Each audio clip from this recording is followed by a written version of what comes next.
नमस्कार, आप देख रहे हैं क्राइम 24 आवर्स और मैं हूं आपके साथ ज्योतिका। आइए रुक करते हैं खबर की ओर। अहमदाबाद में भ्रष्टाचार निरोधक एजेंसी का अधिकारी बनकर जबरन वसूली मांगने का आरोपी पत्रकार को गिरफ्तार किया गया। 15 जुलाई 2025 को रात जब शिकायतकर्ता के बेटे और उसके पड़ोसी के बेटे के बीच खेलते समय बहस हो गई। आरोपी यासीन उर्फ बटली उर्फ सरफराज पुत्र मोहम्मद फारूक शेख ने अपने मोबाइल पर झगड़े की तस्वीरें और वीडियो बना ली। उस समय आरोपी ने शिकायतकर्ता का हाथ भी पकड़ लिया। जब शिकायतकर्ता ने उसका हाथ छोड़ा तो आरोपी ने रंजिश रख ली। अगले दिन सुबह आरोपी शिकायतकर्ता के घर पहुंचा और खुद को पत्रकार बताया। उसने 15 जुलाई 2025 को दी गई तस्वीरों और वीडियो को विभिन्न सोशल मीडिया वेबसाइटों पर अपलोड करने की धमकी दी और 25,000 रुपए की मांग की। जब शिकायतकर्ता ने पैसे देने से इनकार कर दिया तो आरोपी ने उसकी मां के साथ गाली गलौज शुरू कर दी। इसी बीच शिकायतकर्ता की मां वहां पहुंच गई और आरोपी यासीन उर्फ सरफराज उर्फ बटली मौके से भाग गया। 30 जुलाई 2025 को आरोपी को गिरफ्तार कर लिया गया है। पूछताछ के दौरान उसने केवल 10वीं कक्षा तक पढ़ाई करने की बात स्वीकार की थी तथा पुष्टि की कि उसने पत्रकारिता की कोई पढ़ाई नहीं की है, ना ही उसके पास पत्रकार के रूप में कोई डिग्री या प्रमाण पत्र है। आरोपियों के खिलाफ कानूनी कार्यवाही शुरू कर दी गई है। अहमदाबाद से यगेश गोस्वामी की रिपोर्ट। આરોપીની ધરપકડ કરવામાં આવી છે જે ટોળબાજ પત્રકાર તરીકે પણ ઓળખાય છે, ખંડણી માંગી હતી. કોણ આરોપી છે અને શું આખો મામલો છે? દાણી લીમડા પોલીસ સ્ટેશન વિસ્તારમાં આપણે તારીખ 15/7/2025નો બનાવ છે. જે બનાવમાં જે ફરિયાદી બેન હતા એ બેનના છોકરાઓ અને બેનના પાડોશીના છોકરાઓ નાગોરી કોમ્પ્લેક્સ વિસ્તાર છે દાણી લીમડા પોલીસ સ્ટેશનની હદમાં.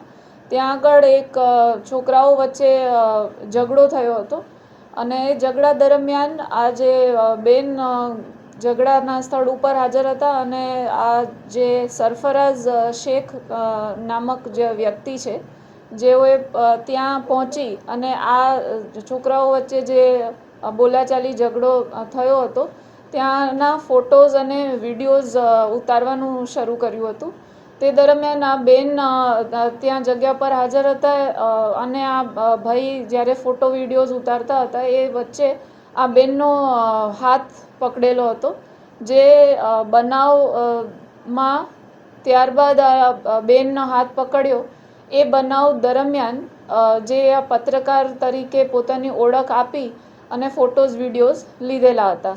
ત્યારબાદ બીજા દિવસે સવારે આ જે ફરિયાદી બેન છે એમના ઘરે આ સરફરાઝ શેખ જઈ અને ધમકી આપેલી હતી અને પોતાની પત્રકાર તરીકેની ઓળખ આપીને એવું કહ્યું હતું કે તમારા ફોટોગ્રાફ્સ અને વિડીયોઝ જે આ બનાવ સમયે મેં ઉતારેલા છે, જો આ 25,000 રૂપિયાની રકમની માગણી સાથે એમણે એવું કહ્યું હતું કે તમે મને પૈસા નહીં આપો તો આ તમારા ફોટોઝ અને વિડીયોઝ જે આ બનાવના છે એ હું સોશિયલ મીડિયા અને અન્ય વેબસાઇટ ઉપર અપલોડ કરીને વાયરલ કરી દઈશ.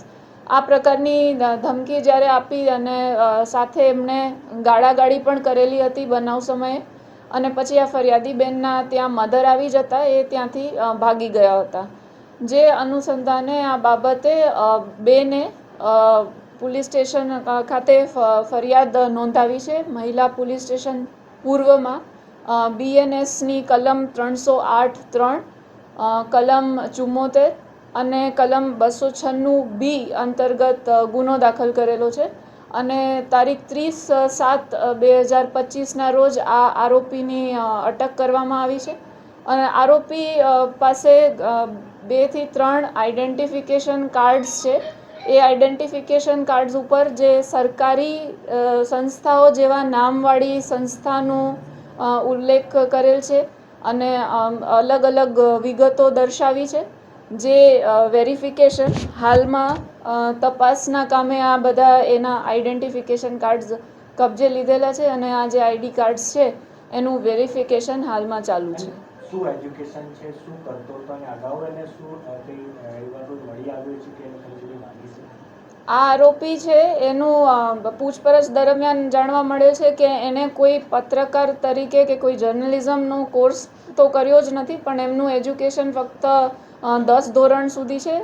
આરોપી છે 10 ધોરણ પાસ છે અને અગાઉ પણ દાણી લીમડા પોલીસ સ્ટેશનમાં 2024માં આ આરોપી વિરુદ્ધ ગુનો દાખલ થયેલો છે.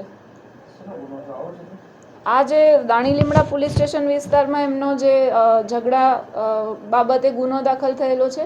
અગાઉ પણ આવો કોઈ પોતે પત્રકાર તરીકે ઓળખ આપી અને બીજા કોઈ વ્યક્તિઓને, કોઈ જાહેર જનતાના મેમ્બર્સને આવી રીતે ધમકી આપેલી હોય કે ખંડણી કરેલી હોય એ બાબતની તપાસ હાલમાં જ ચાલુ છે. इस खबर में बस इतना ही. बने रहिए क्राइम 24 आवर्स के साथ.